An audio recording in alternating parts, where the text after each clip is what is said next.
The boy's blood was still drying on my knuckles when the sun began to rise over the estate.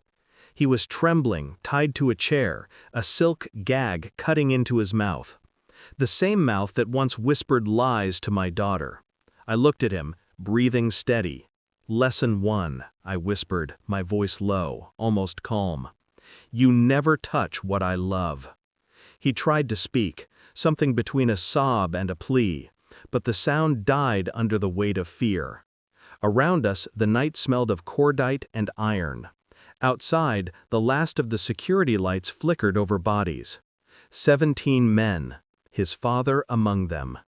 Pieces, not people. It wasn't rage that drove me. Rage is sloppy. What I did was surgical.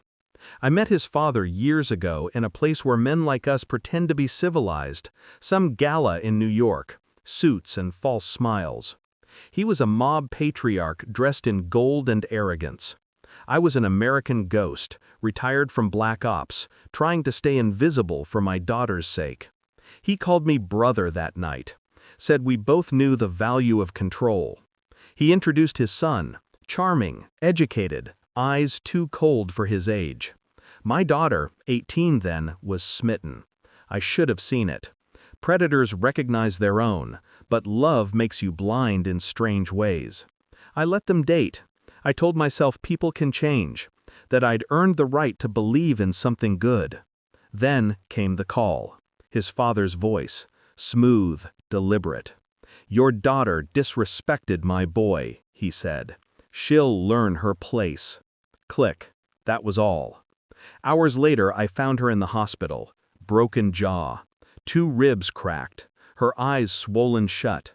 She couldn't even say his name. She didn't have to. The old version of me, the one trained to disappear people, stirred like a ghost waking up. My pulse slowed. My thoughts sharpened. I kissed her forehead, told her to rest. Then I went home, opened a safe I hadn't touched in a decade. Inside, a Sig Sauer, 2 knives, 1 encrypted drive. The past I'd promised to bury. That promise died with her first tear. I started with the logistics. I pulled surveillance from the estate, blueprints, guard rotations, thermal grids. They thought digital firewalls could stop someone like me. I'd written those playbooks. I spent 2 days watching. No sleep, no noise, just patterns. People are the same as targets. They follow habits until you make them stop. Then came the message. I sent it from an untraceable line to the mob boss himself. "You called me once. I'm returning the courtesy."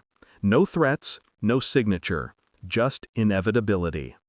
The night I went in, the sky was heavy, almost black.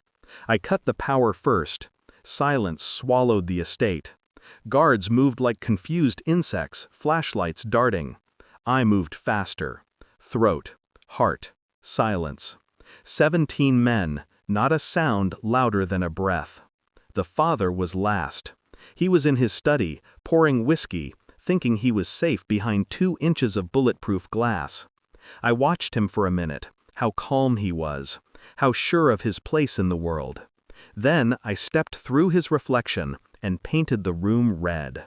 When I was done, only 1 heartbeat remained, the son. He woke tied to a chair, surrounded by the aftermath of his inheritance. His father slumped on the floor, eyes open, a reminder of how power ends. I crouched in front of him, close enough for him to see what control looks like. "You wanted to teach my daughter a lesson," I said softly. "So let's talk about lessons." I held up a photo of her, before the bruises. "This," I said, "is grace. You took that from her. You broke something you'll never understand." He cried, said he was sorry, said it wasn't supposed to go that far. I smiled. It never is.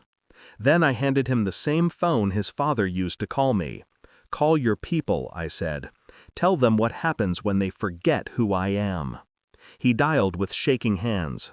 When the line picked up, I pressed the barrel against his temple and whispered, "Lesson 2, power is knowing when to end it."